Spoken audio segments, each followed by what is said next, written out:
ഒരു കൈയില്ലെങ്കിലും ജീവിതത്തിൽ തളരാതെ പോരാടണമെന്ന് നമ്മളെ പഠിപ്പിച്ചു തരികയാണ് ഈ മനുഷ്യൻ. നമ്മുടെ കുറവുകളെല്ലാം പോസിറ്റീവായി കാണണമെന്നാണ് ഈ മനുഷ്യൻ നമ്മളോട് പറയുന്നത്.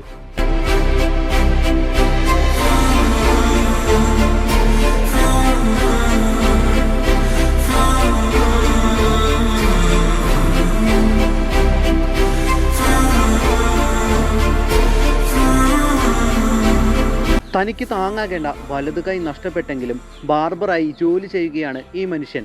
താൻ തന്നെ സ്വയം കണ്ടുപിടിച്ച ഒരു ഉപകരണം വലതു കൈയിൽ ഘടിപ്പിച്ചുകൊണ്ടാണ് ഈ മനുഷ്യൻ മറ്റുള്ളവർക്ക് മുടിവെട്ടി നൽകുന്നത്. ആ ഗ്രാമത്തിലുള്ളവരുടെ പ്രിയങ്കരനാണ് ഈ ബാർബർ. കഴിഞ്ഞ 15 വർഷത്തിലേറെയായി ഇങ്ങനെ അയാൾ അവിടെ മുടിവെട്ടി നൽകുന്നു. ജീവിത പ്രതിസന്ധികളെ തോൽപ്പിച്ചുകൊണ്ട് വൈകല്യങ്ങളെയെല്ലാം കാറ്റിൽ പറത്തിക്കൊണ്ട് ഇദ്ദേഹം ജീവിതത്തിൽ മുന്നേറിക്കൊണ്ടിരിക്കുകയാണ്. ഈ വീഡിയോ കഴിഞ്ഞ ദിവസമാണ് സമൂഹ മാധ്യമത്തിലൂടെ പുറംലോകത്തേക്ക് എത്തിയത്. എപ്പോൾ കണ്ടാലും വല്ലാത്തൊരു